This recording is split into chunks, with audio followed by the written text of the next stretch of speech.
Hello everyone and welcome to Fleet's Catch-Up Ramblings. Yes, indeed. Fleet's Catch-Up Ramblings is here. I told you I was all pushing it back a day. Right, so we've got a lot to do. And I do mean a lot to do, so I suppose I better get cracking. First thing I need to do is figure out where the heck we got to.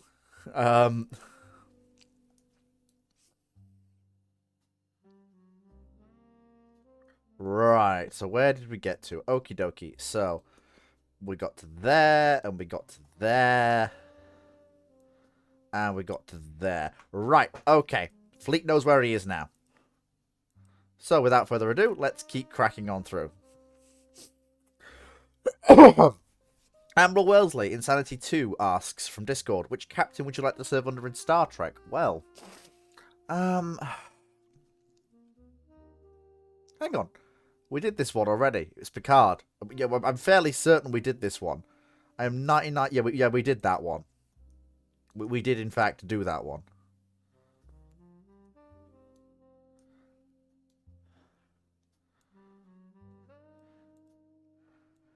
Oh my god, this is a hell of a question. Oh my lord. I don't have the people for this. I don't have the people for this. Okay. Alright. I got no, let you know. No, it's alright. It's alright. Okay. Later. We just gotta later. Yeah, that's a later one. I've got to get things for the archive monkey first. Right. So that was that one. That was that one. Okay, that's. So Jesus. Yeah. Okay. It's this one next then. Right. Douglas Yachty asks, in the morning of April 18th, 1775, a massive metal warship approaches Boston carrying the white, blue, and red flag of the Union Jack. It's HMS Dreadnought. How does this affect the British Empire? She's a fundamentally, and basically everything she carries is a fundamentally unreplicatable technology. They can't make the steel. They can't for her. They can't make her guns. They can't forge her armor. They can't make even the personal firearms she carries for the Marines that serve aboard her cannot be replicated. The metallurgy just isn't there. In terms of what she means, I mean, she brings foreknowledge, I guess. Of the future, so I guess maybe the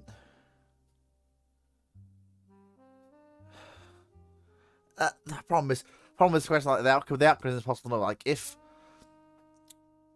are they going to use the foreknowledge? Are they not going to use the foreknowledge? Like, is Dreadnought going to help crush the American rebellion? Like, because while she's running, she's basically unkillable.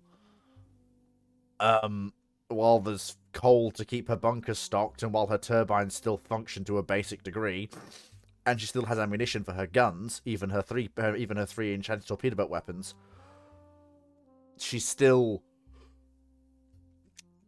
an exceptionally potent threat. She can literally sink any fleet in an afternoon, and do so again and again and again until her ammunition runs out.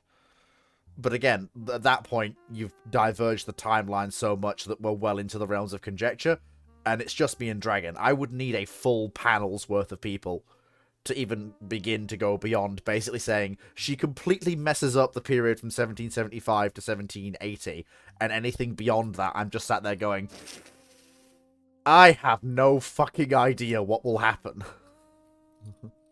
Basically. Also, hello, Gunner Officer. Next question is... Ah, yeah. This is the Discord one. Yeah, this is the Discord one. I was sat there going, concern at. Because this is another one where I'm sat there going, I don't know enough to answer this one, but I will read it out just to show that I have at least looked at it. You should Minecraft watcher. How much would this change history if suddenly in 1901, through some convoluted process that is above belt altogether, might result in death, Kaiser Wilhelm II becomes both Kaiser of Germany and the Tsar of Russia? That would technically be a personal union between the two crowns. And that would only last until... The process about which he becomes the Tsar kind of matters.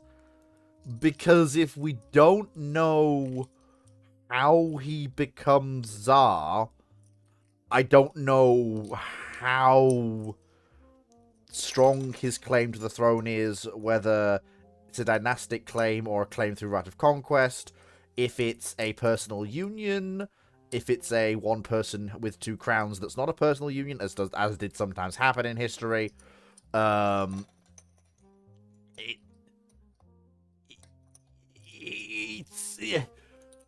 would need to know the legalities and the actual specifics of how that has come about to even begin to fathom. I don't know enough, basically, to really touch on that one.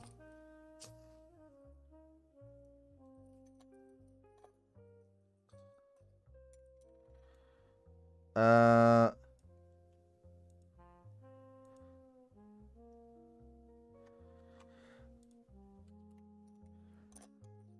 1971 asks, how does making a hybrid littoral combat ship and landing platform dock make the littoral combat ship worse?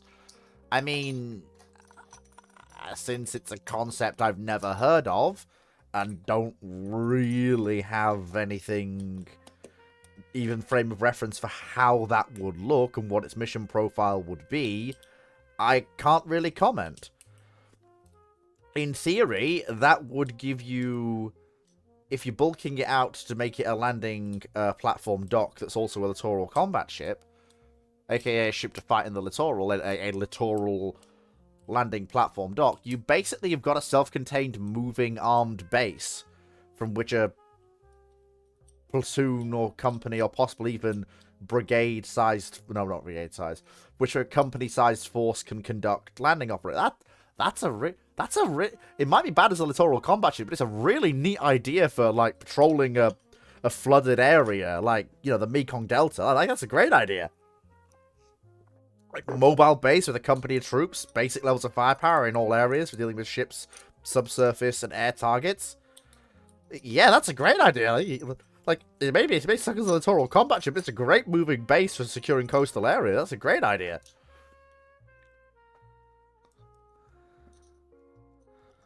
Okay, so I'm having to do this manually because of the way it's all gone.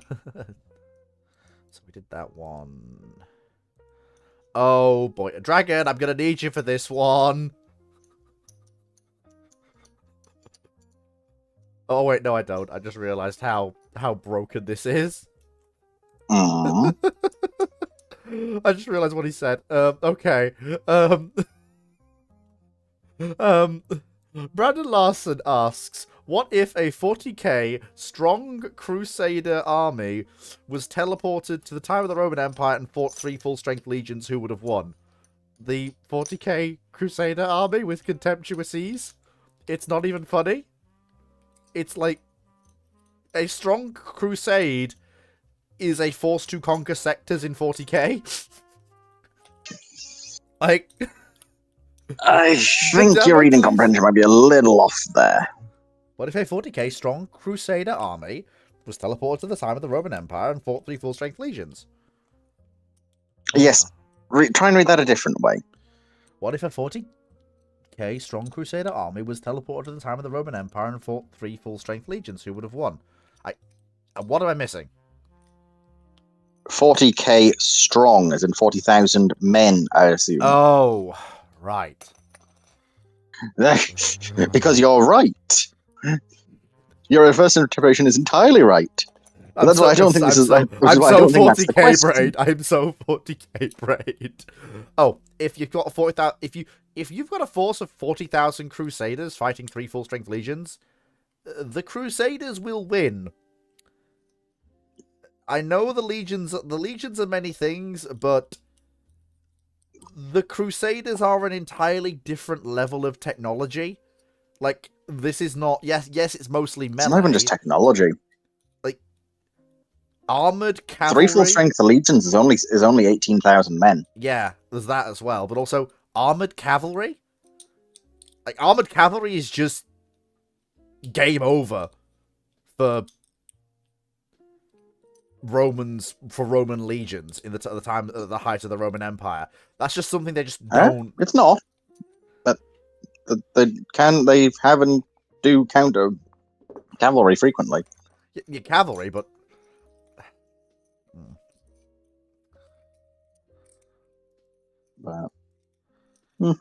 I'm glad you were here because the Crusaders probably still take it, but oh yeah.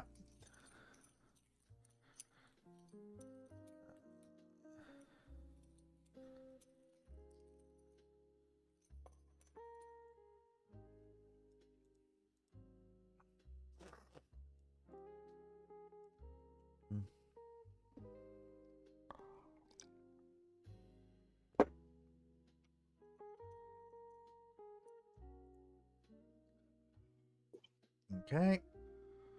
So next is a Discord question. Let's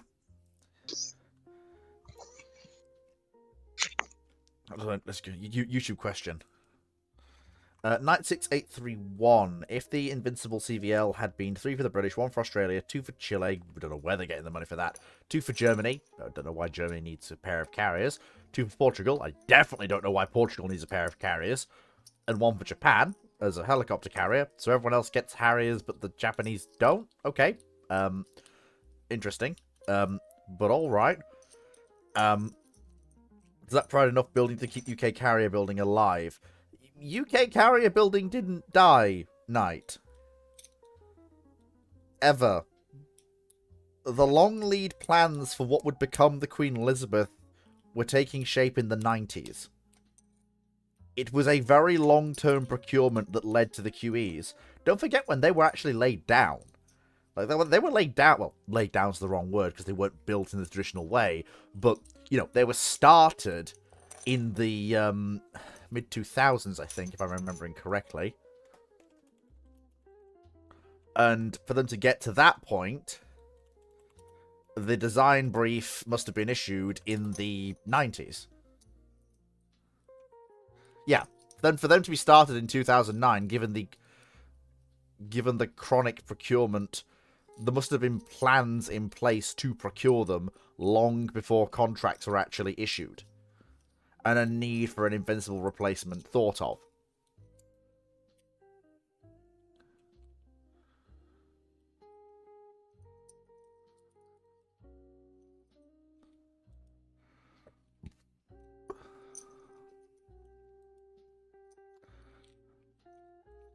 I mean, it's gonna be good for, it's gonna be good for,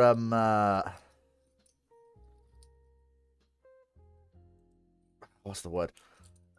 It is gonna be good for, UK shipbuilding, make no doubt about it. Like, that's gonna be a massive injection of capital.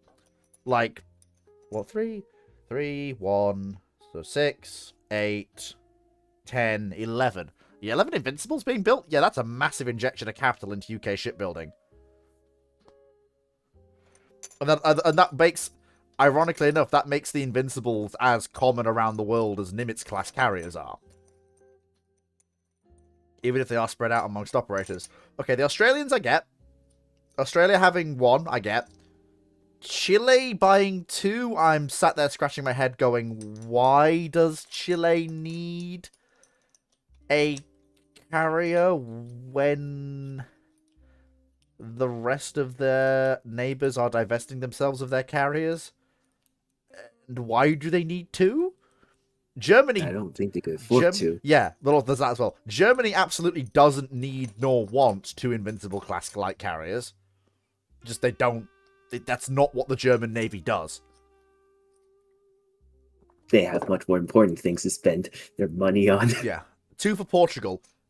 It is not the 1960s. Portugal is not trying to fight a war on two continents. You could get away with one for Portugal. Why? What have they got to... What do they need it for? Well, nothing, but I'm just saying you might get away with one with the fact that they might just want the capability, but... Yeah. No, Knight, I literally said, if you listened, when the Invincibles are being procured, Argentina and Brazil... Like, bear in mind, the Falklands War is for Cinco de Mayo's last gasp as an operational asset. The Brazilians and the Argentinians are, in the 80s, in the beginnings of a process to divest themselves of their carriers.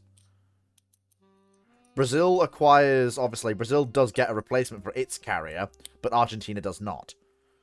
There's also the fact that when Brazil had an option to procure carriers, as they had an option to in the 60s, they chose not to and instead chose to go for cruisers instead. Because they full well realized that given how any hypothetical naval engagement would shake out, if they're fighting anyone in the Pacific, they have massive overmatch against anybody else. Without exception in South America, in the South America Pacific coast. And if they're fighting Brazil or Argentina, A, they're probably going to come to them. B, they're going to have to come through the fucking Straits of Magellan, which is not carrier territory. And, I mean, if they somehow survive that gauntlet with probably Chilean diesel submarines lurking behind every fucking island, congratulations, you emerge into the teeth of a Chilean surface action group. Good night, Vienna. That's it. You're done. Chile doesn't need... In the real world, the IRL world, there's no need for Chile to have an aircraft carrier. They don't need what it provides. And they definitely don't need two.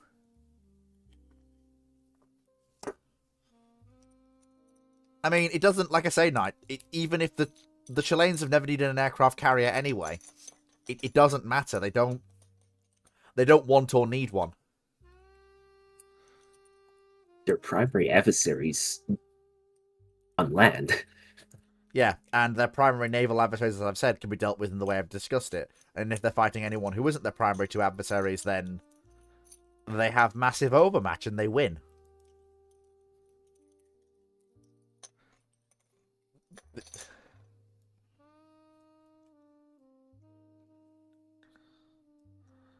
Okay.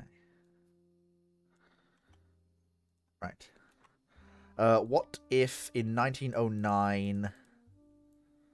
Spain had suddenly suffered a communist revolution to the scale of the Spanish Civil War years later? Well, so you're basically talking about a communist revolution from the people as opposed to the army trying to seize control from the Republican government. Right, okay. Well, there's a reason why Spain didn't in this period. It's important to bear in mind that in the run-up to and during the First World War, Spain was actually having a little bit of a good time, economically. They didn't use the money to do what they should have done, to be honest with you, but there's a reason why you see them lay down 3 light cruisers and, admittedly small, but 3 dreadnoughts domestically at around the same period, and they're able to see those projects through to completion. Spain is actually economically doing well. Unemployment is down. Wages are up. It's not the environment for a communist revolution. But let's, for argument's sake, say that they do suffer a communist revolution. Just for argument's sake. Revolution? It's not gonna go well. The Spanish army, the Spanish army is has digested the lessons of the which already did fairly well in the Spanish-American War, given the odds it was facing. And also, politely, this is the Spanish army that prior to the Spanish-American War, spent a great deal of time fighting both open and guerrilla conflicts in the Philippines and Cuba. This is not a force that is afraid nor inexperienced dealing with this sort of thing. It's also not like the Civil War, even if it's at the scale of the Spanish Civil War. One side has the army, the other side does not. Because I can guarantee you the army will be the army which is decently funded, and the navy which is decently funded and mostly royalist at this point. What's the question? Will stick with the government. What if in 1909 Spain suddenly suffered a communist revolution to the scale of the Spanish Civil War? I was just going through how they wouldn't. Spain's actually doing fairly well economically in the run up to and during World War One. So there's not really the environment for a communist revolution. There's a reason why they're able to afford to lay down 3 light cruisers in parallel and a drumbeat production of the Hispanias all around the same time. Admittedly, that's not how they should have spent that windfall of cash, but still, said windfall of cash did exist because the economy was actually doing fairly well. They still have mass poverty. They do. They do have mass poverty, this is true, but it's not the sort of things are so fucking desperate, it's time for a revolution. It's just standard European mass poverty. And it's actually worse than that. Some provinces have a 30% of their population living in caves.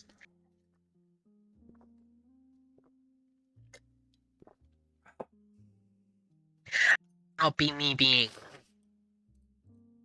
racist. It's no. I know. I'm aware. I'm just being more everyone else. It's the general. A lot of the poor people in southern Spain lived in actual caves. People still do it today, especially in places like Granada. Yeah, this is the thing that I need to make. Yes, Foxo is correct, but I will just caveat and say that the political there needs to be certain catalysts for a socialist revolution to occur. Spain does not have them. There is enough wealth going around and enough job availability, and wages are at a level that there is just enough economic progress and just enough freedom in terms of what people can do with their lives on the day-to-day that people do not feel the level of crushed, oppressed, and hopeless that you get in, let's say, Tsarist Russia. Got to remember, one of the things that starts the communist revolutions is people going, well, fuck, I'm already dead. Even if I don't starve to death, the act just that I could take to not starve to death will mean the state will execute me anyway. So do I just lay down and die, or do I go, fuck it, we all? Yeah, Spain is not there. Or more accurately, enough of Spain is not there. And it's been that way since the Bronze Age. If you give someone an opportunity to do everything else, do a revolution, we'll do everything else. Yes. But, even so, even assuming that one occurs, it will... Yeah. Assuming for argument's sake one does occur, it will be a grassroots revolution against a Spain with an army that's rebuilt and digested the lessons of the... With an army and a navy that have rebuilt and digested the lessons of both the Spanish-American War and their anti-guerrilla campaigns in Cuba and the Philippines. They are not going to win against the Spanish army and navy. The only way the revolution is if the lower ranks on the revolution. There's also generally no one funding the communist side as well. Yeah, it will be a brief glorious flame which will then be stamped out. And how much of the army can they get on side? Because the thing you've got to remember about the Philippines and about Cuba was The army and the troops, the privates and the sergeants and the colonels and the lieutenants, doing the suppression, weren't suppressing fellow Spaniards. They were suppressing colonials, Filipinos, Well, it who depends. were No, they were oppressing less allies. it They were oppressing depends. less people. You are right, but there were levels. If it was the Philippines, it was Jesus fucking Christ, stop committing war crimes. In Cuba, it was bad, but it was sort of your standard, for God's sake, stop rebelling, for fuck's sake, sit down and shut up, or I'll shoot you. If the government tries to bring those policies to their homeland, that's how you create a communist revolt. Yeah. Because the paradoxical thing about armies is it's one thing to oppress some random bumfuck on the other side of the planet. It's another thing to oppress your neighbours and your fellow family members. Yeah. So, the only way you get a communist revolution is if, I don't know, say the king decides he wants to be an absolute monarch and goes, the army's learned all these lessons from these colonial wars. We'll put them to use in Spain. You would basically have to, in Spain, you would basically have to go out of your way to, you know, like, basically, you only get a revolution in Spain, even then it's only a Republican revolution, in the aftermath of the Rif War.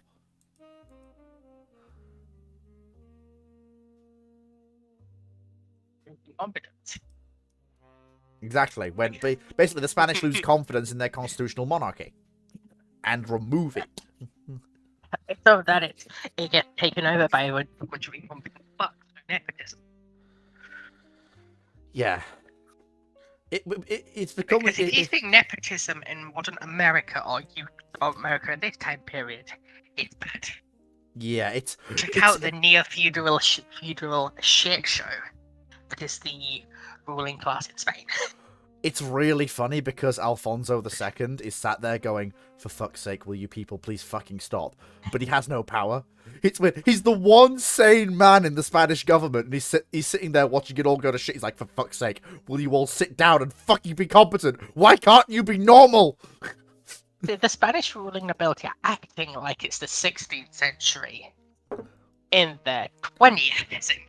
It's basically like the Spanish monarchs who have been through the whole Napoleon bit and the Carlist Wars actually seem to understand what the fuck's going on in the world. The Spanish nobility, who have just kind of let that whole thing pass them by, don't.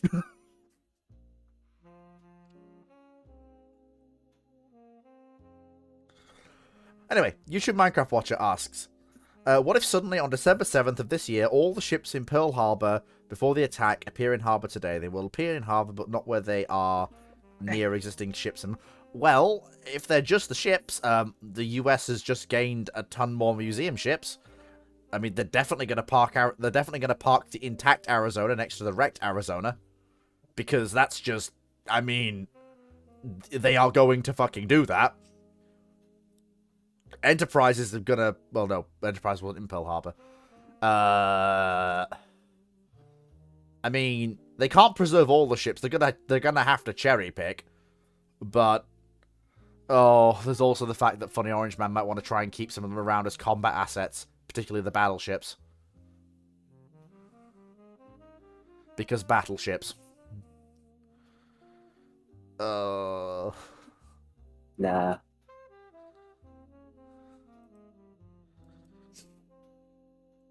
He sees more as probably more for a investment in non-radiated steel. That's not as important as it used to be. It's still very important. And that is a big pile of steel. What I mean is, as in, oh, that's right. Never mind. Ignore me. That's my brain flicking through one thing to another. Yeah, so you'll probably see... Well, Arizona will definitely be preserved, because, well, obviously. I mean, seriously, like, you would have to be stupid to scrap her. Maybe one or two maybe if individual states are willing to stump up the cash, they might be able to preserve some of the other standards as well. You know how states sometimes do.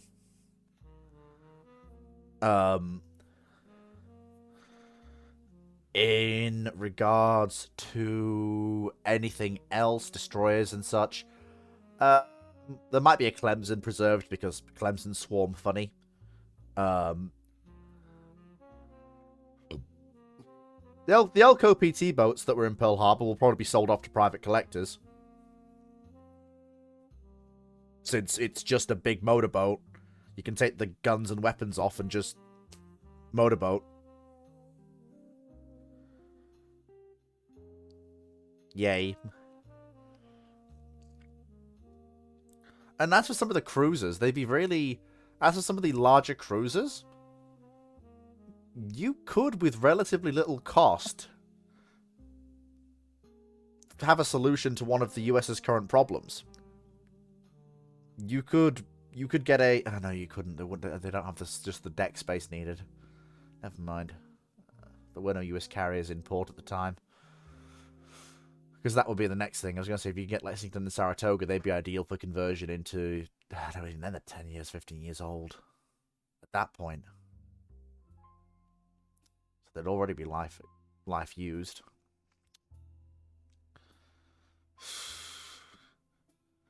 I think, yeah, one or two ships get preserved, some get sold, the rest get scrapped, I think. Unless anyone else has anything they want to add to that. Target practice. That's true.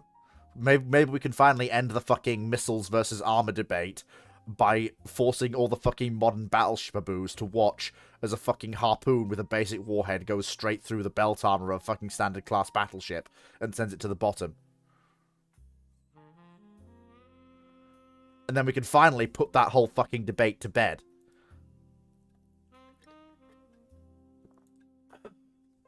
And be done with it.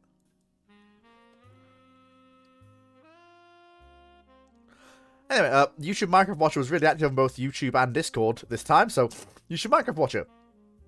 What if in the 30s Japan had indeed built the 12-inch ships like the Americans had heard, so basically the B-65s? Yeah, so if he says yes, you know, yeah, because that's B-65. So if the Japanese do build the B-65s in the 30s, basically getting an early start on them, they are basically, well, they're not replacing they are replacing the Congos in their absolute frontline role, but you better believe the Congos aren't bloody going anywhere. They're just going to become, honestly, more useful assets. They're probably not going to be as heavily upgraded, because that space in the dockyards is going to have to go to the B-65s.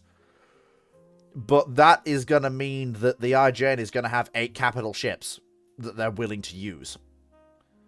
Because both those classes will be used in that very active forward role. Because they're part of the preparation for the final battle, preparation for one of many decisive battles the Japanese had planned to fight. Because they had stages to it. It wasn't all just about throwing the dice on one battle. So the Congos will probably be Congos would be very heavily involved. The B-65s might be backups to the Congos, actually, because the Congos, actually, at this point, they become assets you can really easily afford to lose, because they're no longer your only fast assets. The Congos are going to be probably even more active than they historically were. They're going to get involved in all sorts of shit. The Congos are probably going to be with bloody, be with the forces that go down to the Dutch East Indies just already. Because the B-65s will be with the carriers. And it'll be you're going to rock up to Java Sea, Abdicom's going to rock up to Java Sea with, 2 Congos there, admittedly slightly slower Congos, but still. And you're like, oh, shit, that's 2 fucking battle cruisers. That's going to be a fun time. B-65 started in 1939. I think the whole thing is in the 30s, he's talking about pushing them back a bit. I think that's the whole point. He's talking about pushing them back. Because remember, the B-65s were a response to the Alaskas. So he's talking about basically saying the Japanese lay them down when everyone thinks they're laying them down, rather than when they actually do. When's that? Everyone suspected the Japanese had begun work on a Congo replacement in the mid-30s. 36, 35. Basically, everyone assumed when they walked out of the naval treaties that the first thing they were going to do were replace the oldest capital ships in their fleet. And for everyone, that meant the Congos.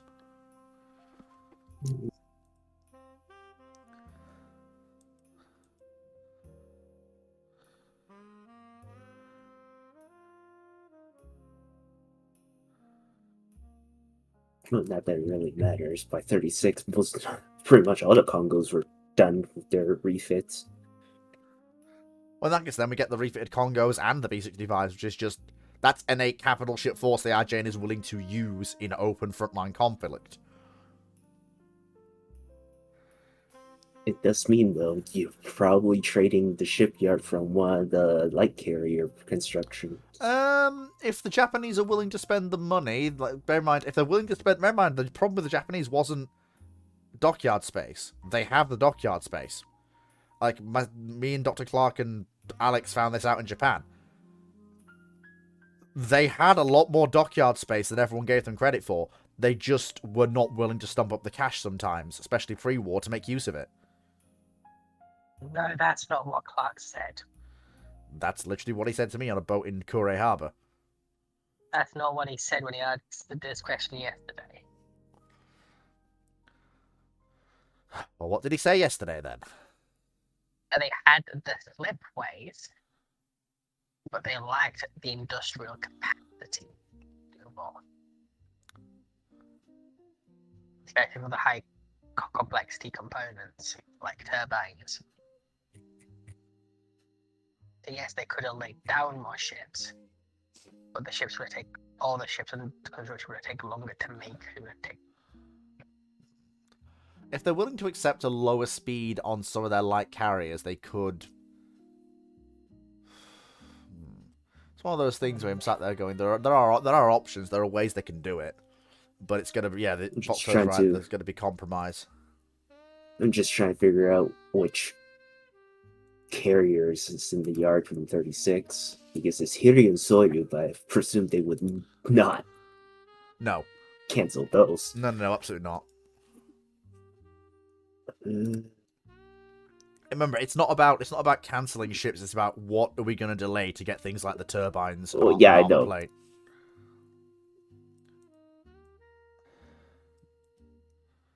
We could dig into civilian shipbuilding. We could cancel some of the liner projects they've got ongoing.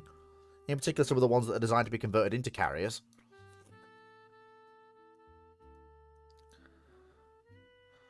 Heos? Possibly.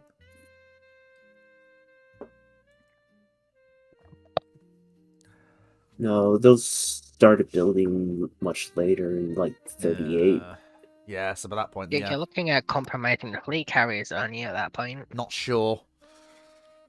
I think Back the in a tick. Suihos are the only ones in construction in 36. I'm just trying to make sure. Hell, even the Suihos took a while to... Yeah. The two Suihos is in construction. Or they're laid down just a year before. Oh, shit. Oh.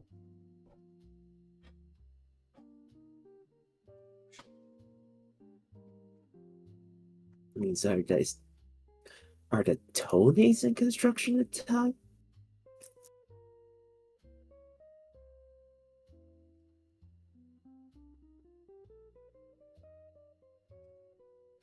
Right, the Tones are also in construction at the time, I believe.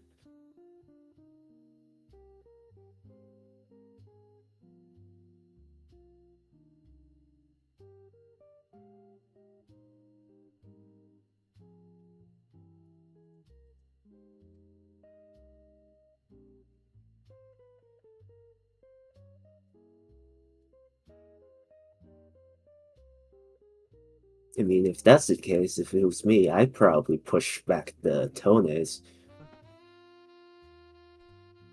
Take their boilers. Well, actually, if you're building two B-65s, you probably have to delay both the Suihos and the Tones.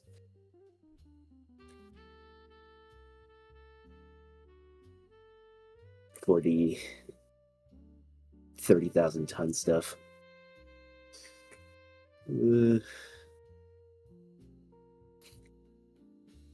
Tone doesn't hurt as much. The soy hose, delaying the soy hose might be more problematic.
Why it's so butt-freezingly cold? Last time that's not.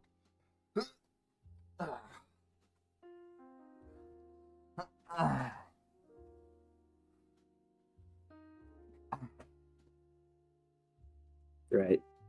I made some. Or I did some look around. In 36, the major constructions are Suiho, Tone, and Hiei. Hiei is still in the major rebuild at the time. Congo's just about finished by 36, so there's no point of delaying her. And you may as well finish Hiei. I mean, we could. Hiei took a long time now that I'm looking at it. Yeah. Damn. I mean, we could accept a long build out, as in we could lay them down in 36 and accept a completion date of 1941. So a very long build out, but accepting that we're gonna do that. We're gonna have to wait, for a long lead item. You can also delay. You can also delay the Tones. I mean, we don't really need to. We're not gonna need. With hindsight, we're not gonna need it before 41. Well, yeah, I know, but I'm just saying. You could probably delay the Tones. You have plenty of heavy cruisers to work with. Yeah, and though they are somewhat needed for the carrier role, normal heavy cruisers can do that with their float planes just the same. Like the Tones are a specific response to a specific supposed missing piece of the Japanese carrier doctrine, which, as it turned out during the war, the ordinary heavy cruisers could do. So yeah, just delay the Tones.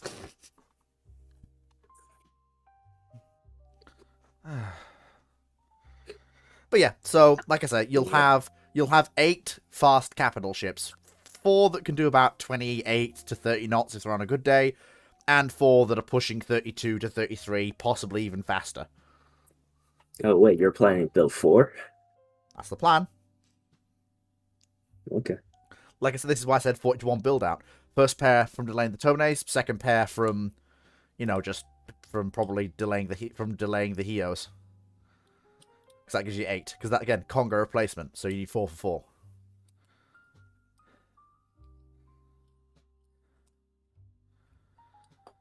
At that point, you've got 8 capital ships. The B-65s are basically just stuck with the carriers. Because that's, that's basically what they're there to do. Since the whole point is they're there to work through to the lead up to a decisive action. Which is what the carriers are going to be doing. Which frees up the Congos to go running around blowing things up, even more than they did historically. Expect Congos at Java Sea, expect Congos just romping around the Indian Ocean just for the heck of it, because why the fuck not? Basically, Congos are going to go places and do things. Even more than they historically did. As for what places they will go and what things they will do, I don't know! They're most likely going to be doing most of the Indian Ocean stuff. not much change, honestly. No. If you think about it. I mean, if they can afford to risk them, they have assets that heavy to ensure that the Australians can't really threaten them with a surface action. They might try and do some drive-bys of Australia. Just for the morale and fucking propaganda bonus.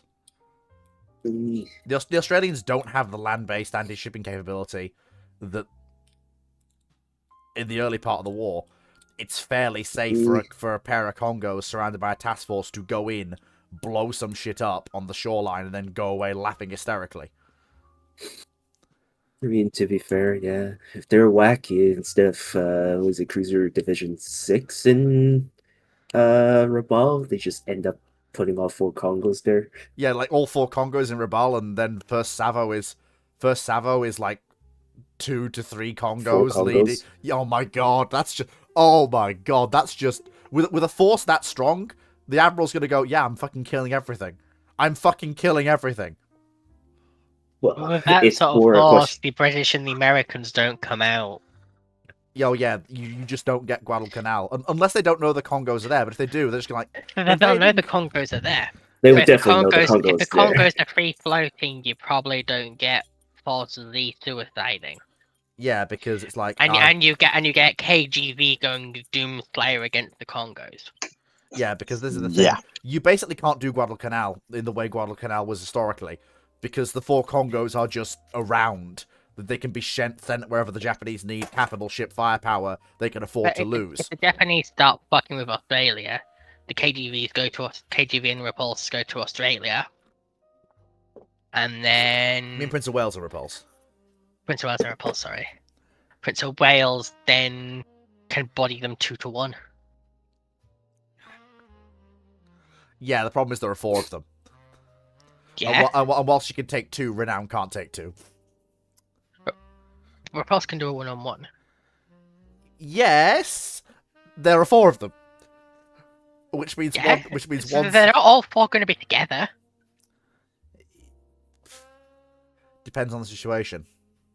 Because it's sort of part of naval doctrine of if you come out with 4 battle cruisers that your enemy can't hope to fight, unless you have a way of specifically forcing them into the fight, they will just choose not to fight. Yeah. I mean, this is the thing. Like, Sure. Guadalcanal happens because the British and the Americans think they have a chance. Yeah. If they know they don't, it doesn't happen. That is gonna be interesting in the sense of I do not see you online. that is Dragon. You. I'm just gonna temporarily on my end just not serve mute him, just mute him so that But there we go. He's done it himself.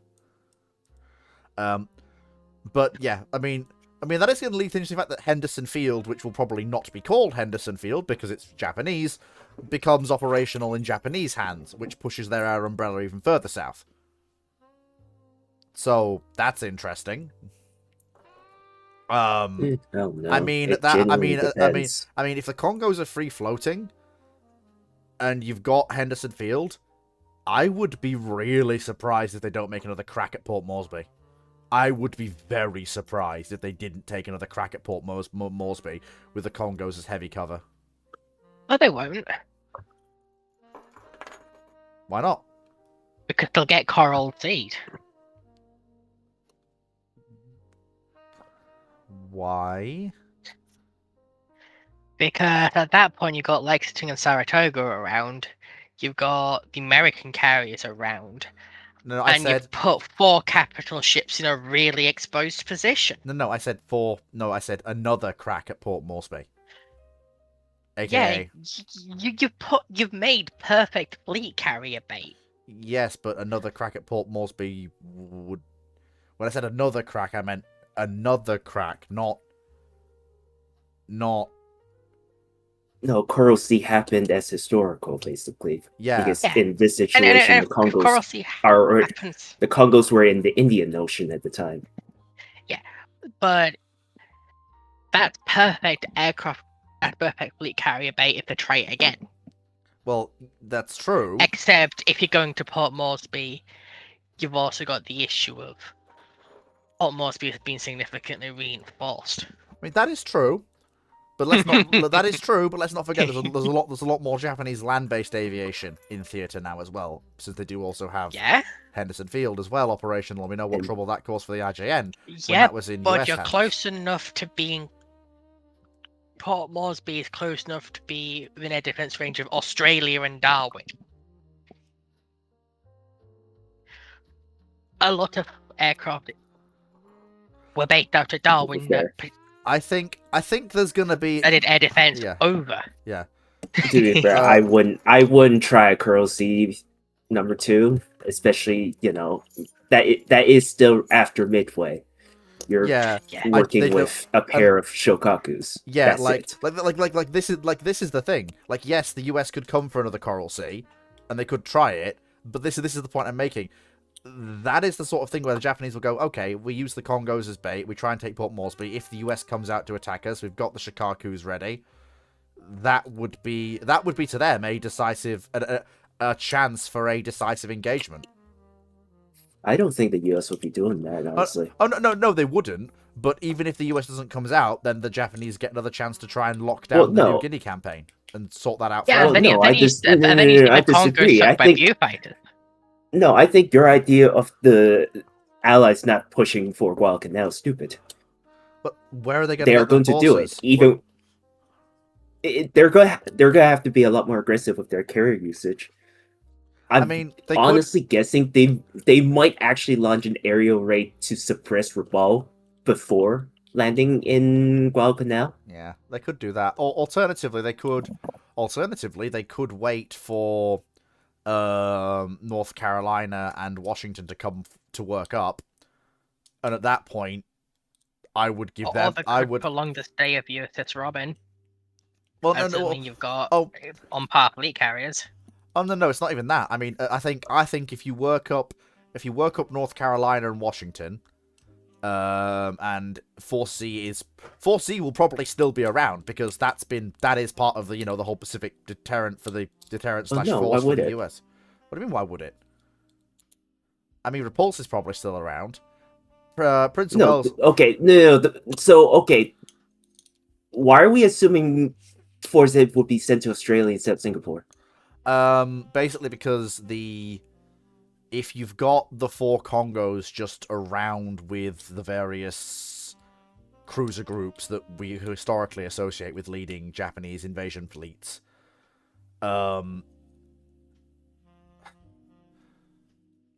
because the plan was, from the Royal Navy side of things, if Japan had been shown to be committing the Congos to surface actions in around Singapore and Indonesia, when Repulse and Prince of Wales were to head to Perth instead of Singapore, and to join up with the Australian Navy and push forward into Indonesia to protect Singapore that way. Yeah. Okay. Then I don't the think Congos we are need to talk. Yeah, if that's the case, I don't think we need to talk about the Congos in Guadalcanal. We need to talk about the Congos fighting in the Indian Ocean, because then you're dealing with a KG Vienna renown during the Indian Ocean campaign. You wouldn't. But the thing is, you wouldn't have the Indian Ocean fleet as we know it historically. At that point, it would still be Force Z. Well, yeah, ABDA would have to fight for Congos, but they have the KGVN. ABDA still exists. Yeah, it would. They're getting an armored carrier. No, they're not. She runs aground.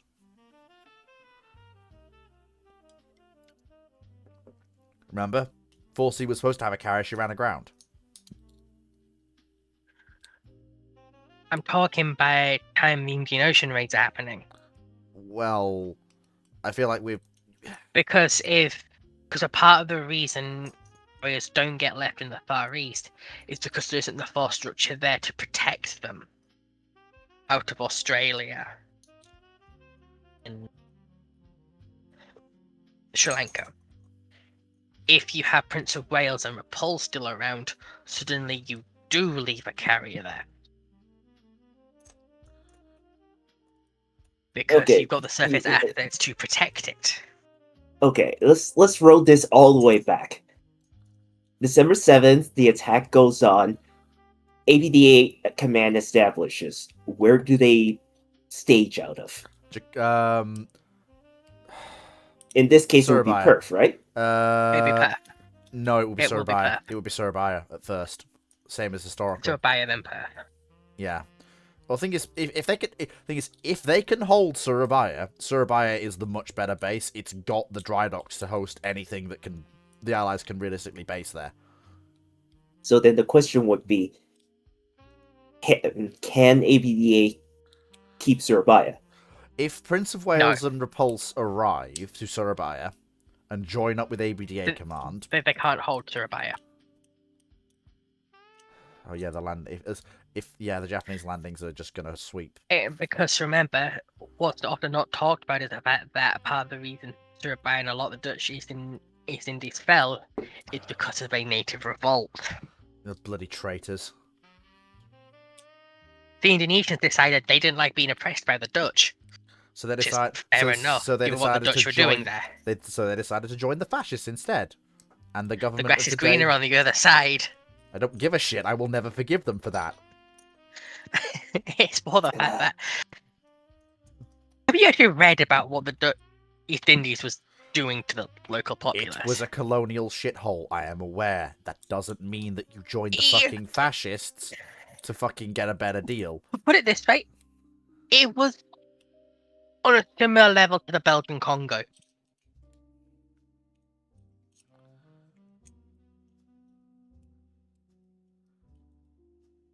Anyway, ABDA The command Japanese retreats occupation back made to Indonesia Perth, better. which means what the Malayan campaign it just basically proceeds as we know it, with Congos providing fire support if need be. One of the Congos might get back.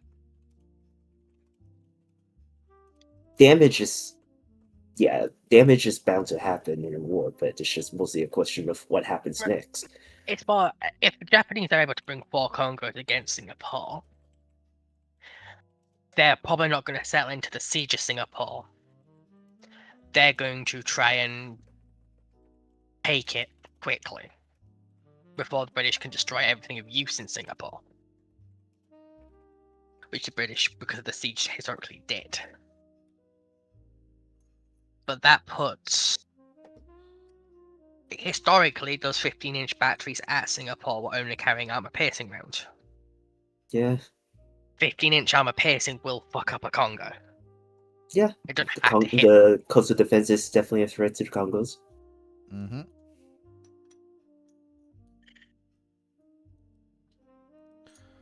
I feel like we have done this question more than justice, I think. It's just mostly because we're laying down the timeline, but yeah. Well, hey, that's part of the fun parts of the question. I like doing it. 961 for Dragon and Foxo, probably just Foxo since Dragon is pulling double duty. God bless him. Running both. So am I. Well, both of you are. In the world of Azur Lane, as Tempesta and Isles the Libertad have made it canon that crossovers occur, wouldn't Azur Lane be responding to these? Now it's happened 16 times. They are different timelines. The crossover happened. They all have their own timelines. They do not affect the main timeline. Not true anymore. For the vast majority of crossovers, No. they do not affect the main timeline. That's not true. It's literally in the question. The Tempesta Libertad event makes all of the crossover events canon to the main timeline. I don't fucking know. The story's gotten even more complicated. To be fair, most people ignore the Tempesta stuff anyway because they're just a bit silly.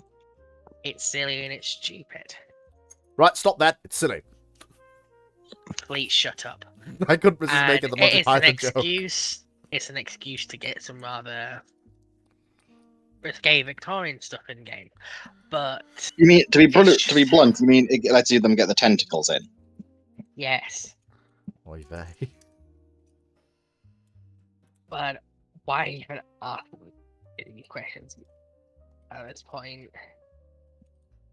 Because the Azor Lane universe doesn't fucking function out at this point. Been at this for literal years now. Typical gunnery officer asks, if the US didn't win the Battle of Midway, or at least sinks only one IJN carrier and loses Yorktown like RL and both sides withdraw, do you think the US won't be able to conduct Guadalcanal and will instead wait, drawing out IJN carriers once more to try and sink more than 2 IJN carriers to try and be in a good situation to change the stance into offense from defense? If the US has already inflicted a single carrier loss or no losses for the loss of Yorktown, well, first of all, the Japanese are going to have a crack at Midway. Whether or not they succeed. Well, the question is, they're being repelled from Midway. And it doesn't say that. It just says with the loss of a single carrier instead of 2. It doesn't say they're repelled historical from ones. Midway. It doesn't say anything about what happens at They've the retreated from Midway. Oh, and both Both sides sides come away losing a carrier. Both sides withdraw. Well, no, it says it's if they lose a carrier. The IJN might not. It depends. But yeah, both sides withdraw. So yeah, if both sides withdraw, then no, the US. Let's say the US can have a crack at Guadalcanal. But they are very much going to be cagey. Fletcher's going to be even more fucking cagey than he already was with his carriers. But they're probably going to take a crack at it. They might delay it a little bit. Yeah. To concentrate even more forces. They might need to wait until Saratoga and Wasp gets here and deploy. I think they are. All 4. Yeah, you're gonna need the full US carrier strike. Because that is still a carrier. Even if they sink one, that's a carrier parity in terms of fleet carriers. And the US is the Japanese could supplement via some light carriers if need be. But yeah.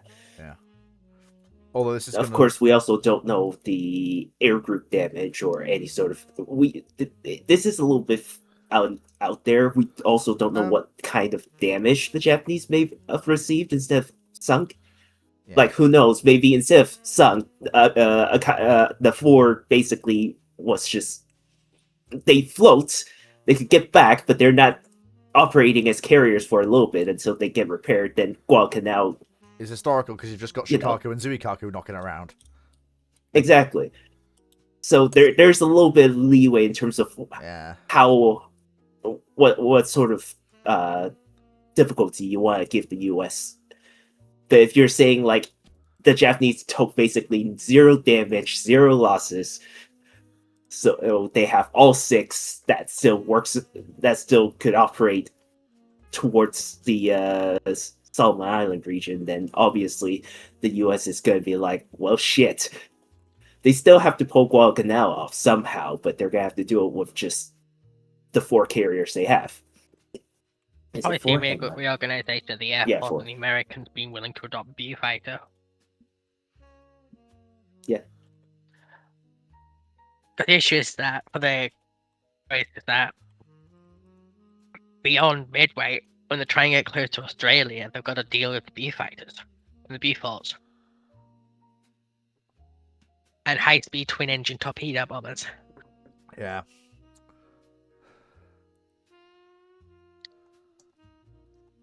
In regards to Gunner Officer, no, I'm not going to join Dr. Clark's stream. I don't even Honestly, it might make the Japanese switch the armored air carriers. Well, if they actually start trying to go after, push their war aims further. Well, Shikaku and Zuikaku are actually armored. Everyone forgets that. I mean, the big thing is... Yeah, but there's armored, then there's armored. I mean, the big thing is their goal isn't to push for Australia. They're just trying to chokehold the supply line. That's why Guadalcanal is such a vital, important airfield that the Allies have to seize. They need to make sure they can't choke the supply line. I don't think in a fight like that the IJN would be approaching the range of the B fighters.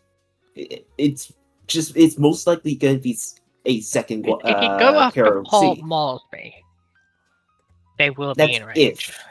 If they go after and if you let the Allies consolidate Port Moresby and take the rest of Guinea, then they are in range of places like Rabaul. And the Allies can start pushing slowly through Indonesia. It really depends. It's mostly just down to the fact that Port Moresby is mostly an IJA target by that stage. Yeah. The IJN is free to do whatever it wants. So But if it is a Port question Moresby- of if they go after Port Moresby, it's going to be a shit show. But they need to go to For Port that. Moresby to protect Indonesia. Yeah. That's the whole reason that operation was floated. Haha, floated. Kill me now. As trying to come up from Darwin into Indonesia is not a particularly good prospect. Not The Allies. really, no. You've got to look, because frankly, you've got to exist in Darwin. Yeah. Bonza, mate. Bonza, mate, we have fuck all. We have one pub, one petrol station, and that's it. Darwin is actually the worst mixture of the outback, the jungle, and a desert. Where everything randomly, spontaneously catches fire. Like an American prairie. Yeah. What's the first independence out?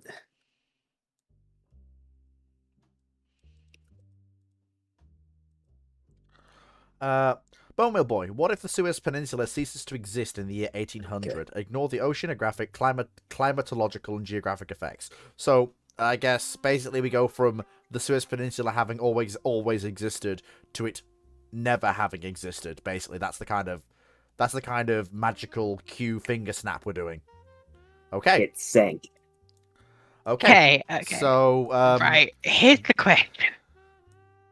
Did it mention homographical? No. Because you've massively changed how humans spread around the planet by doing this. in the year 1800. Even then, you've changed how humans spread around the planet. So I mean, I guess You Napoleon have a could very sail- wide Suez Canal then? I mean, Napoleon could sail to India if he wants to. I guess. I mean, if that's what he really, Napoleon, Emperor of India, maybe? Question mark. Since that was kind of what he wanted to do. He wanted to march to India. That's why he was in fucking Egypt. But if he could just sail to India ahead of the British, I mean, sure, I guess. Fucking off you go, Napoleon. Have a good time. Just don't fuck it up. I feel like the Royal Navy would probably object quite immensely Yeah, via sending many squadrons. true. I mean, basically, this is the thing to discuss here is basically the Revolutionary and Napoleonic Wars, because anything beyond that is conjecture. I mean, the Ottomans are probably happy because it means that Egypt is a lot easier to fucking deal with. What, the fact that they can't get to Egypt? Yeah, no, the other way around. The fact that Egypt can't get to them. And the Ottomans have the more powerful navy. Yeah, but the Royal Navy exists. No.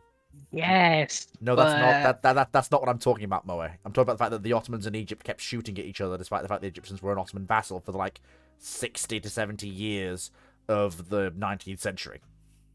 Muhammad Ali be like, I will be independent Right, we're country. talking about that period. Yeah. Yeah, but okay, the Turks might secure the Levant better, but that's just made actually controlling Egypt significantly harder. Yeah. And Egypt is the real prize there. I know. I mean, to be fair, the Ottomans do still have a powerful fleet. Bear in mind, the Ottomans... Yeah, but so did the Egyptians. Not... It was never to the same degree. Well, that just means controlling They didn't Egyptian need ports it. very important for the Ottomans, that's all. Yeah. But it also And to means the that- Egyptians, just killing Ottoman supplies I mean, honestly, it may just... disrupting Egyptian ports. Yeah. I mean, yeah, the Ottomans Okay, might... did it bring up theological consequences Oh, as being ignored? no. For the love of God, no. Because No, we're ironically, not. people might make a religion out of this. Suddenly, the entirety of the Sinai Peninsula disappears. It's just fucking gone, mate.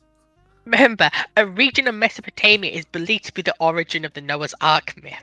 What the do you think's gonna come about from the entirety of the Suez Peninsula going bomb? It's fucking gone. Oh no, the entirety of the Old Testament's Whoops. gonna have a lot of fun. Where did you say Moses got his tablets? Oh, fucking Jesus. Anyway. Right, so with that aside, typical gunnery officer Moving on. asks. Question 7, related to question 6, which is the one about, Battle of Midway being a wipe or an inconclusive thing. Question, are we going to see the US conduct defense operations first in 1943 by attacking in the Central Pacific and Alaska instead of the South Pacific like IRL? Going for the Aleutians early would be a safe bet. It would be a safe... Well, correction. In 1943, that would be going for the Aleutians would be a very safe way. Whether you're doing anything else or not, it would be a very safe way, with the Japanese having a larger carrier fleet, to break in the Essexes. To break in, like, the first couple of Essexes on a relatively safe operation that's still technically combat. The big thing is, I think all You of want us to do have carrier very much... operations of the Aleutians Japanese I know, did. right? in the winter. The Japanese did. Yeah, they did it in the summer. So are we doing it? Yeah, but after Midway, Well, you want to wait till mid 43 to do it Yeah. do something? What I said. so considering after What Midway I was... said was,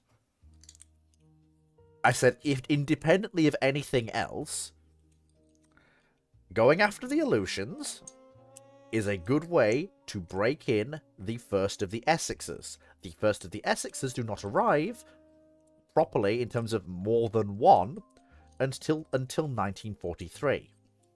That was what I was talking about in that particular instance. In regards to the rest of it, aka when would the US first conduct defense operations, we kind of already covered that. They wouldn't stop in 42, and it wouldn't be anywhere else other than the South Pacific. As simple as that. That is a key lynch point of the war. And the Aleutians, even if you're not in the prime of summer, for carrier aircraft in this period is a death trap. Especially since the Americans can't night fly. Yeah. And the Americans can't flash bomb the deck with boiling water because it's wood and they'll snap.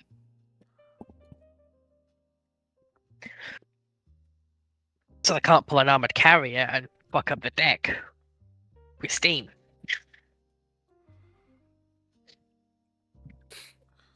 And to be fair, the Illusion campaign, or the response to the Illusion campaign from the Allies was in 43. It's not like you're moving it up. Yeah. It's just gonna be chuck a couple of cruisers at it. Yeah, it's summer of 43. You could put an Essex there, but like that, I feel like that's a gross misallocation of resources. It's one of those cases of we put an Essex there. What's the attrition rate on the flight cruise? Yes. Why is it yes? Our carrier arm has no idea how to operate in the Arctic, and they're learning the hard way. Honestly, if you have to put carriers up there, I probably put like some Vogues or like Casablancas. Yeah, the Egyptians Some were... escort carriers. Yeah, Bowman Boy, you're absolutely right. The Egyptians were technically an Ottoman vassal until 1914. They were. This is very true. Yeah. You should Minecraft Watcher asks. Yes. I just found an interesting third rate, the Diadem. It originally had 74 guns, 36 pounds on the lower gun deck, 18 pounds on the upper gun deck. It got razzied in the 1790s along with renamed to the Brutus just as the French Revolution happened. What would you do if you were given it in third rate configuration today? Immediately go to the French and say, would you like one of your third rates from the revolutionary period as a museum, free of charge? Because that ship belongs to them, and by rights they have it's their choice whether they should get first choice and whether they want to preserve it or not. Simple. And what I would do next would depend entirely on their response. If they or well, first the French government. If they say no, then to private museums in France, aka museums of naval history and stuff like that. If they say no, then I will offer it for sale generally to museums. If I get no interest, I will try and do my best to fundraise to preserve it myself. And if I can't do that, then I've got to sell it. I've got to sell it to anyone who will buy it, whatever that result may be. And that's Sell it to the glue factory. It's French. And that's the list of things. That's basically the list in descending order of what I would prefer versus what I'm going to have to do if a solution isn't reached. Basically. Sell it to the glue factory. It's French. It's all it's good for.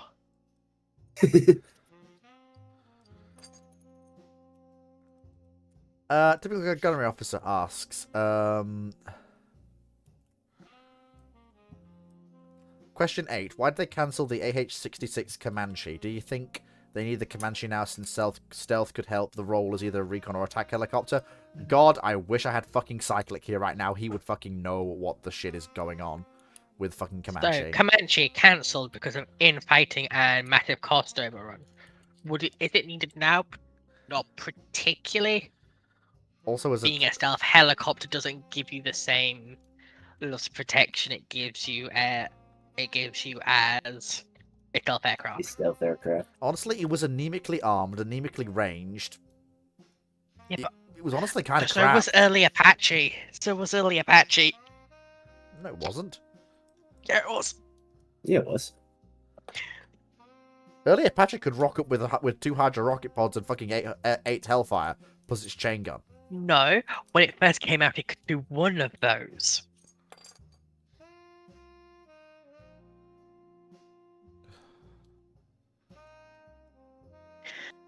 Earlier.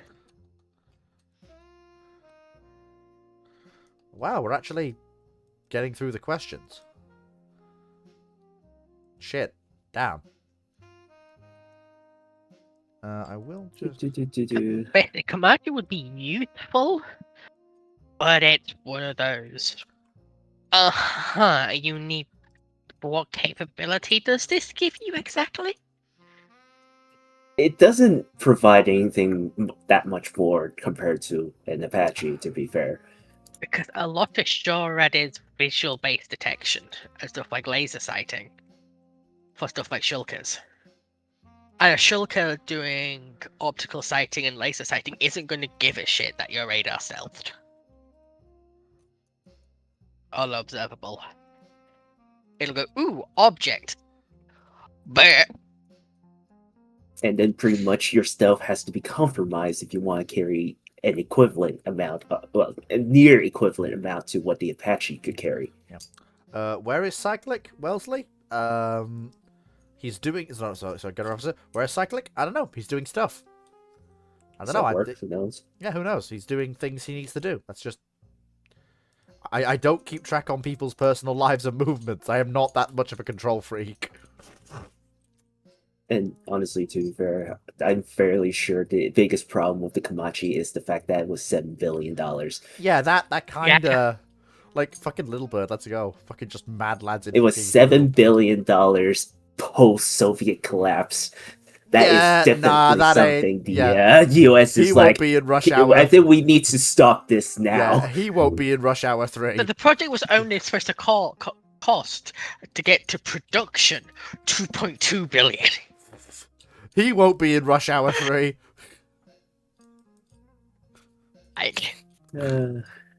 Comanche, very expensive, but minimal gain. Not a lot of gain. Yeah, not a lot of gain. No. Interesting idea, not a lot of gain. Although I will admit, Comanche and Command & Conquer Generals kicks fucking ass. The Comanche's actual Native American warband. Cool as fuck. Oh, yeah. Like, give them the business, boys. Give them the fucking business. Yeah, it's like... When I was over in Yankland, I got talking to someone, it's just... on holiday in Florida, so take everything with a grain of salt. I actually got to shoot an Uzi that time.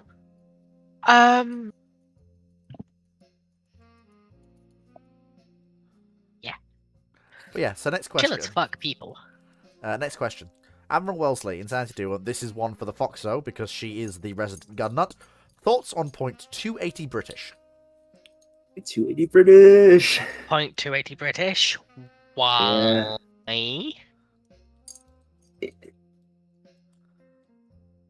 Why? Why? Why does it exist? I mean, why does it It's exist? it's apparently your idea of an intermediate cartridge. Interesting idea. The cartridge is horrible though. So, .22 British was an experimental rimless bottleneck intermediate rifle cartridge. 22, no, point Later 280. designated. Yeah, 280. Later designated 7mm Fabrique Nationale short. Basically, they saw the German It's discount 792 303. Kurtz. Yeah, it's a bottled down 303. And the problem is the projectile is absolutely horrendous. Yeah, you Accuracy tests went poorly. Was it steel bait? The steel core was absolutely horrendous to the point where even during testing, they're like, stop shooting steel core, shoot the lead cores, please. And even that isn't helping much.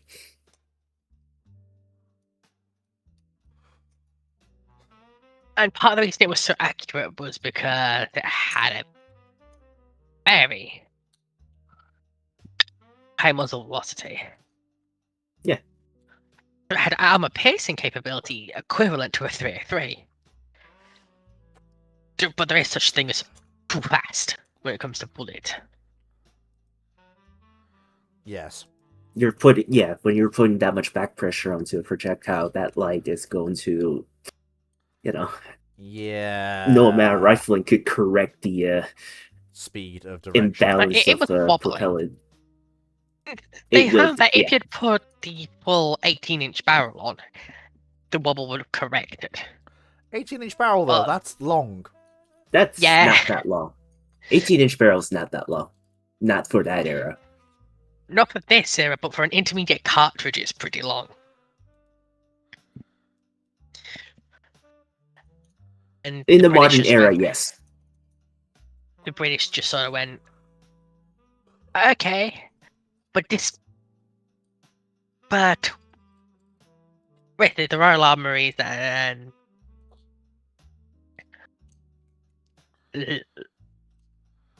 fuck. It was Lamfield. No. That's right, Birmingham Small Arms. Birmingham Small Arms just went, this is cool and all Enfield, but can we use 5.56, please? Which caused 280, I think, predates 5.56, actually.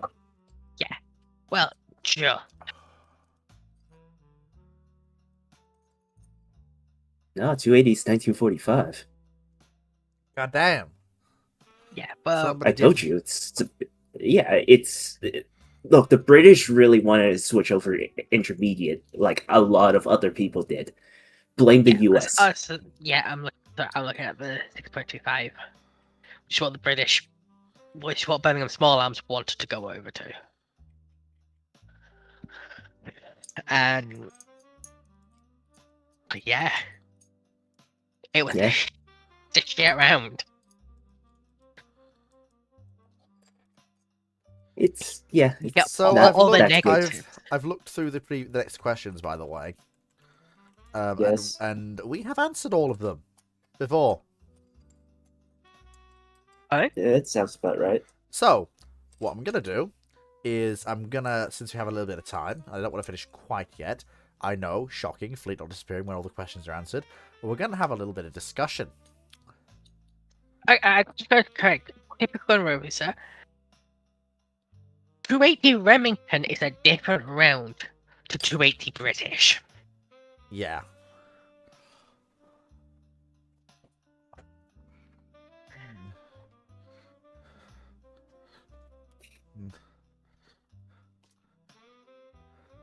I mean, there's a lot of 280s out there. Yeah, so I'm gonna post a pair of images in chat. Yes. No, my text. So that's a 280 Remington. As you can see, relatively long bullet with a long casing. That is 280 British.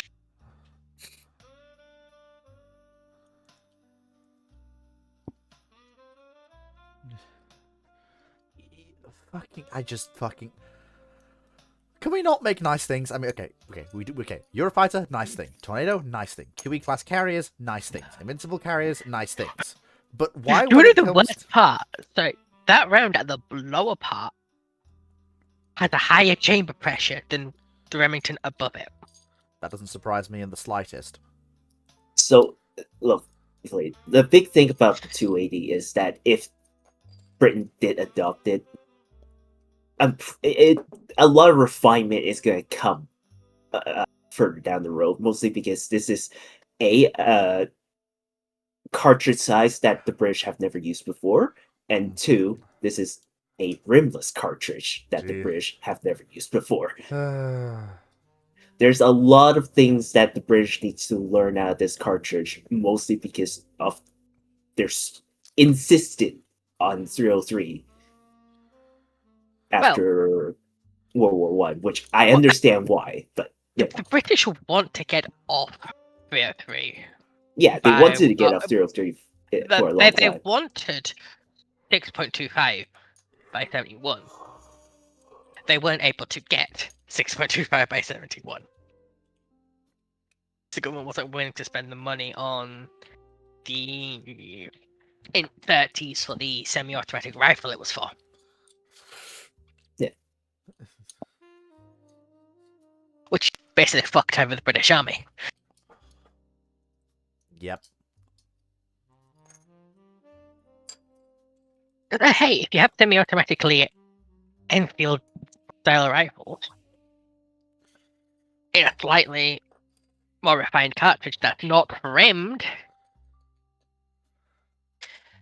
you've got good times. So, before I let Foxo and Dragon go to do War Thunder, and before I go to do a Hoi game in this server, I can see Queso there waiting. Nice to see him. He is there. He is definitely waiting. I would just like to discuss the whole brief flirt the Ottomans had with being the third largest navy on the planet for a 2-year period from 1869 to 1871, when they defaulted on their debt. It's kind of it always makes me laugh that the thing that finally caused the Ottoman Empire to go from being we're falling behind but we're doing all right to sick man of Europe was a fucking naval build-up of all things. No. The naval build-up made the issues in the Ottoman state obvious. No, this is the thing. Like, before it, the Ottomans had enough financial capital and leeway that with their issues, they could still just about keep their heads above water and claim to be, albeit definitely the weakest, but still a great power. After the naval build-up and the default on debt it causes, they are basically only a great power, quote-unquote, because everyone else still admits you were one once, you kind of are just big in the fucking Balkans and Middle East, so I guess you're fucking there. It was more nobody could be asked to kick down the house of cards that was the Ottoman state. Oh, no. Many people could be asked. In particular, that Russian gentleman over there with the giant fucking moustache. Yeah. Look. Hence why both the British and the French had to come in swinging to stop them doing it. Yes, and then the one time they didn't, the British had to come in, Disraeli had to come in swinging afterwards and basically threaten war to get the Russians to fucking back off from the whole big Bulgaria concept.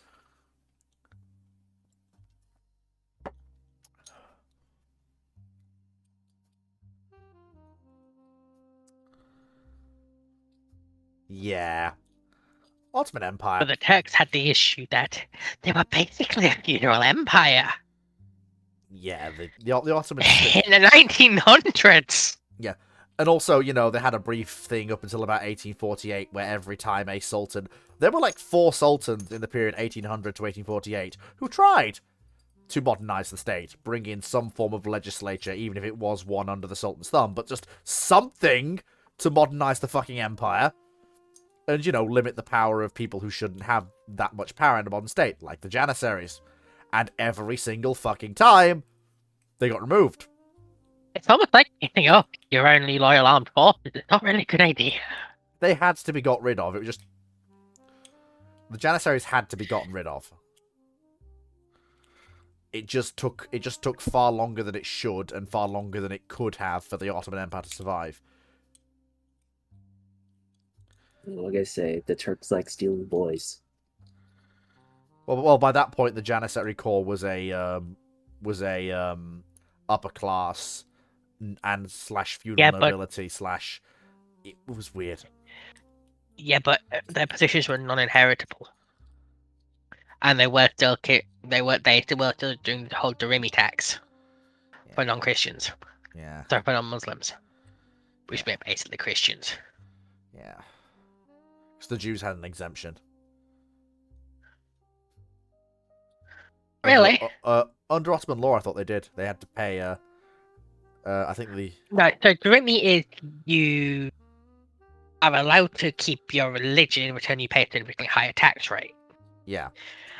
And at any point, the Sultan can send his goons to go and collect children between 4 and 8 for service in the Janissaries.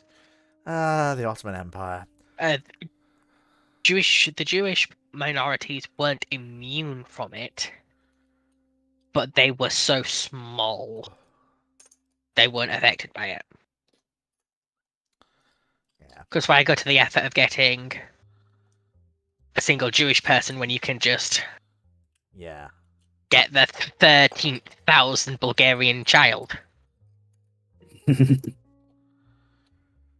Yeah. The fact that the Ottoman Balkans survived. You look at how the Ottomans treated the Bulgarians. Yeah. The Ottoman Empire in the Balkans was a little bit fucky. You will see why the Bulgarians hate the Turks so much. Well, the Turks and the Ottomans aren't exactly the same beast.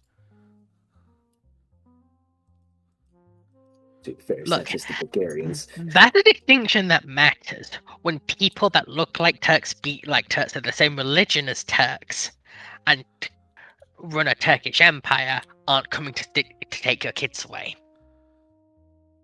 No. That wasn't what I meant. I was more referring to the modern Turkish state rather than the state that came after the death of the Ottoman Empire.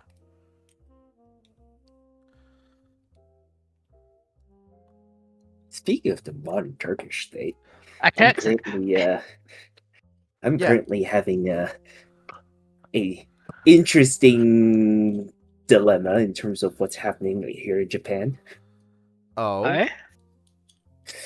There's a whole bunch of Kurds that's living in a certain area in Japan, and since the huge anti-foreigner wave has been kicking off, those Kurds are currently they might be deported back to Turkey. Oh yeah, that whole From thing what that that whole thing I buried my head in the sand and ignored when I was in Japan because I didn't want to deal with that. It's now very interesting because the Turkish government's like, yes, please bring them back. We know what that means. And I don't like that tone. No, I know exactly what the fucking Turks want to do with them. It's not pleasant, it's not fun, and it certainly isn't anything worth a damn. Play stupid. I came at a wonderful time. Oh, It's such a shit right now over here. Hold on, you better clarify real fucking quick. But it's just in general. Play stupid games, win stupid prizes. Yes, but no one in this scenario is playing stupid games or winning stupid prizes. Basically, if you're taking refuge in an area, don't go out your way to piss off the locals. They weren't. The locals don't go out your way to piss off anyone who's seeking refuge. And Turkey's playing stupid games by oppressing its minorities. And it's getting stupid prizes when those minorities decide to start shooting the Turkish government. Yeah, well, I would Okay, normally... everyone's playing stupid games and winning stupid prizes. The Kurds aren't. The Kurds were just in Japan, just trying to not fucking die.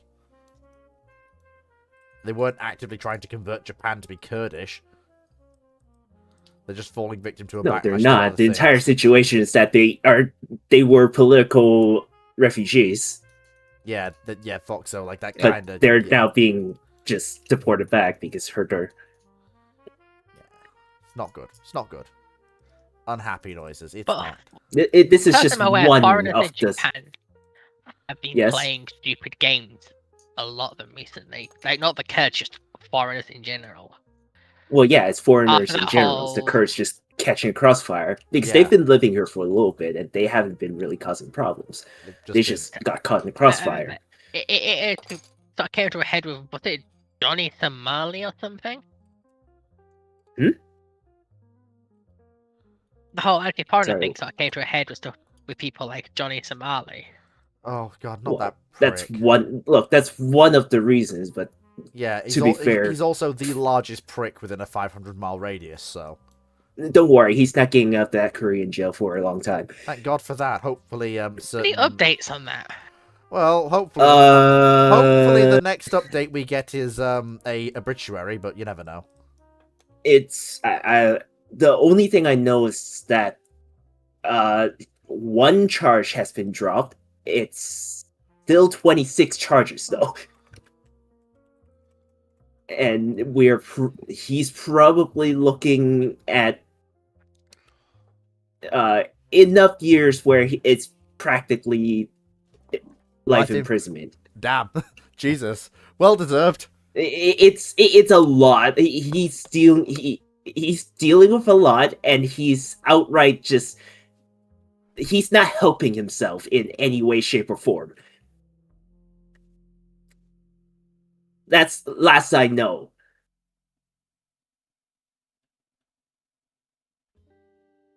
But yeah, just the whole anti-foreigner thing in Japan is it's getting pretty rough over here. Has it affected El Americano? Hmm? Has it affected your? I mean, I'm all right for now, mostly because the people around me just don't hate me. But hey, I'm not exactly in the.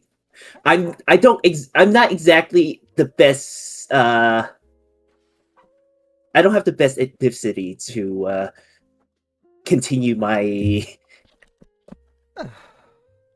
life in Japan at the moment. Thank you for the giant spat between the two head of state. What giant spat? What did I miss? Well, what have I not been seeing? Have I been under a Well, rock? you didn't hear what Takeuchi said. No. She said she will deploy the military to protect Taiwan if it comes to that situation. Oh, And cool. China basically said, "Fuck off." Oh, Internal issues, not about you. And then it's a lot back and forth, and to the I point mean- where I think they're now shouting at each other in the UN. I mean, to be fair, the Japanese made entirely the right call. It's not an internal issue. It's an external issue. The communist government is the illegitimate government of China. Look, this is now we're getting into some dangerous territory that we probably shouldn't talk or continue.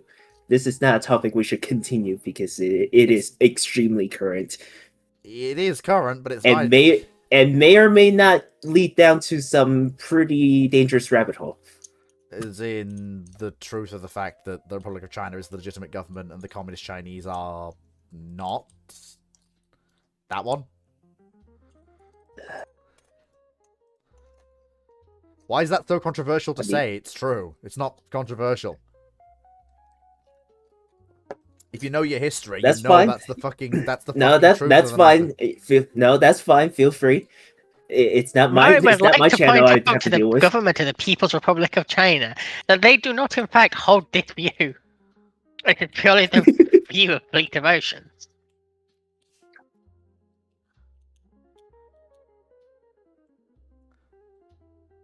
And Yeah.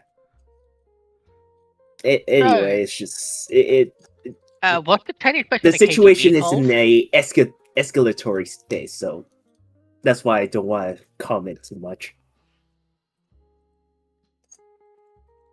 anyway, so there must have been a Death Star canteen. But anyway, but yeah, thank you everyone for coming. A little bit of a dive into modern politics, but hey ho, we kind of needed something to finish off on. Hey, So that was a nice, let's go. spicy bit. Thank you everyone for coming. Obviously, tune in on Monday for ramblings, as per normal. We actually have wrapped up all of our questions, so that's good. Didn't take as long as I thought it would, which is actually quite nice to see. Probably gonna be running a Hoi game here in my server. I might poke the Sidious see if there's any plans for anything in the dry dock. We'll see. I don't know if there's any plans for any Hoi in the dry dock or not. We shall see. If there are, great. If there aren't, I'm doing it here because I get one fucking night off this week and this is it, so I'm fucking enjoying it. You'll most likely have to run vanilla though. I don't think any of the major mods are running. No, all of them are. Millennium Dawn's updated. Black Ice is updated. 56 is updated. Kaiserreich's updated. Funnily enough, Ad Technologies is also fucking updated. Yeah, but our favorite is not. What do you mean? Oh yes, yes. VNR isn't. I guess I could play. Well, Equestrian was updated. No, that doesn't have anything. Yeah, VNR isn't updated. I could play Ad Technologies or Millennium Dawn. Millennium Dawn could be fun. I mean, honestly, it's a new DLC. Why not just run a game vanilla just to get a hang on the new content? I already did that. Oh, sure. The coal is fun. The whole ability to, influence factions is also fun. Oh wait, anyway. Thanks everyone for coming!